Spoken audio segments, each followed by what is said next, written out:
Good morning. It's day 2 in the Adirondacks, and we have another gorgeous day ahead. I have to retrieve my bear can. I tucked it into a little spot right here.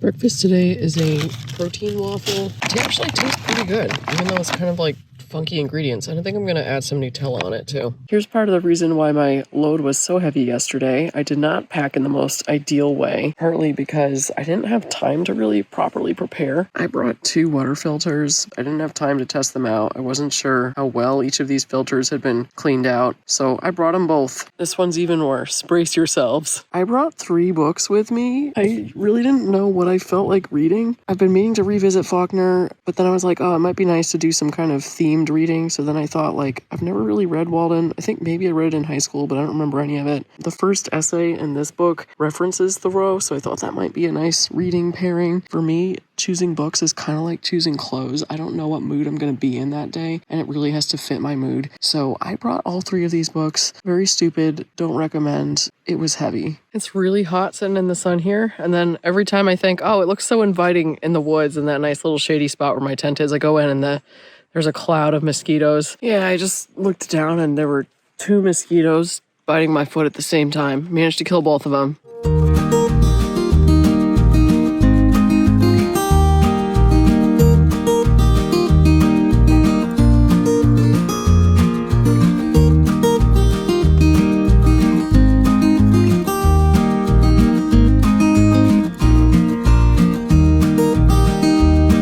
Climbing a tree is definitely more challenging with this head net. This morning, I went over to the edge of the water. There were a bunch of fish right there. I put my finger in, and this big fish just like jumped up and chomped on it. I was so startled. In the past, fish will sometimes kind of like slowly come up to me, and then maybe they'll nibble. This guy just came up. He was like, tsh. Fortunately, did not have teeth. I don't know, man. I came here last summer, and I remember being chased by a horsefly, and I remember it being sort of unpleasant, but I still had a really fun time. I'm not sure if the mosquitoes are maybe worse this year because it's so wet. I think I'm gonna go for a swim. It's really nice that it's just so silent here. You can really hear the sounds of nature. Like you can hear when the fish come to the surface of the water and the birds, the wind in the trees. Not loving the mosquito sound, I admit, but you can hear when a dragonfly flies by. It's really nice.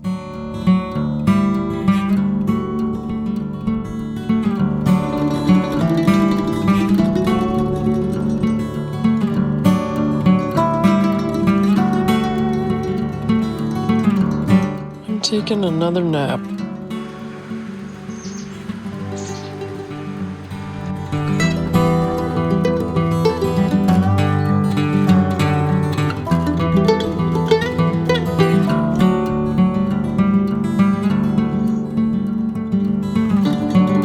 Starting to think I might go home early. I had hoped that it was just going to be relaxing to hang out in the woods, to have some time to read and write, but it's kind of hard with the bugs. On the other hand, I'm glad that I did make it out here. I do think it's important that I get one more swim in, so I'm going to do that now.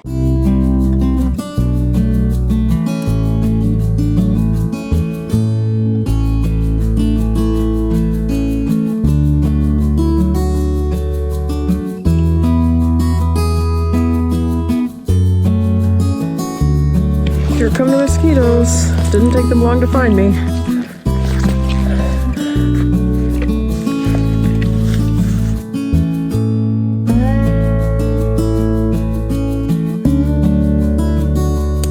Feeling a little sad. This trip didn't go exactly as I'd hoped. Originally, I was going to spend 5 full days out here and have a lot of time to explore the area, go on all kinds of little mini adventures, do a lot of reading and writing. Got sick a couple days before I was supposed to leave. I postponed the trip by a day, and now I think I may go home early. A little disappointing. This was the time that I had off from work, so I feel like maybe I didn't make the most of it. It's my husband. He wasn't able to come on this trip. I'm not sure when I'll be back in this place, and it's really beautiful. It's one of my favorite places. It's always a little sad not knowing when you'll see a place like that next. It's kind of weird to feel sad right now because I should just be enjoying my time here, and I am enjoying it. I think you can feel sad and enjoy something at the same time. I think there's an aspect of melancholy which is underrated in contemporary culture.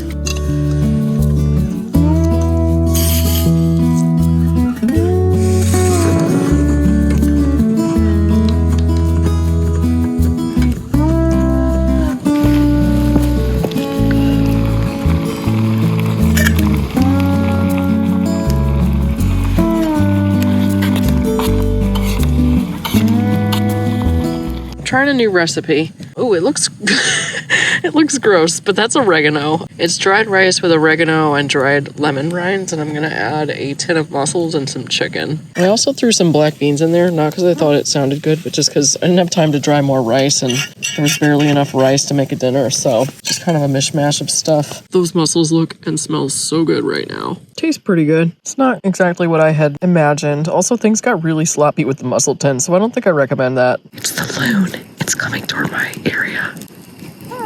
Feels like a celebrity sighting. Oh man, this is so exciting. Oh, it's a pair of loons. Wow.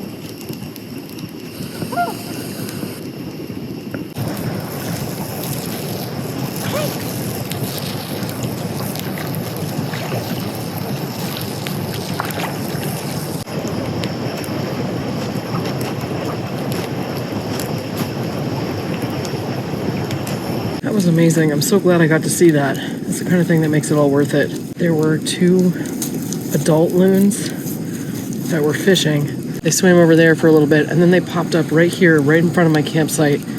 One had a big fish in its mouth.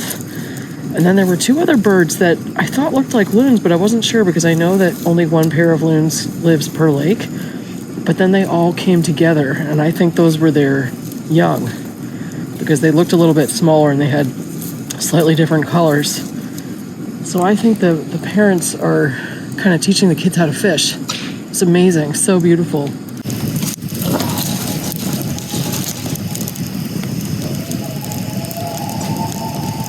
It's the loons.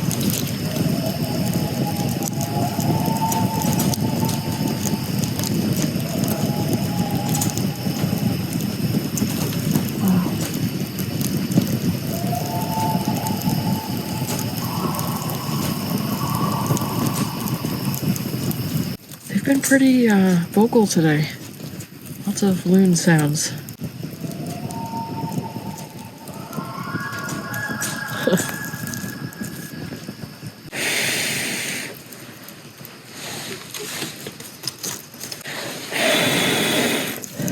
There we go. I learned how to make fires from my dad. He has a fire pit in the backyard, and we would always like to go out there and burn stuff together. We had this straw hamper that was in the hallway of our house when I was growing up for years and years. It was like the laundry hamper. One day he decided we were going to get rid of it. I mean, I was moved out by that point, so I was an adult. He was like, yeah, let's burn this hamper. It's going to be really cool. And I was like, yeah, let's burn it. We took it outside. We threw the hamper on the fire, and it was unbelievable. I've never seen flames so high in my life. It was just like probably, I mean, at least 10 feet tall. Maybe, oh, there's an animal swimming. I'm not sure if that's a muskrat or a beaver.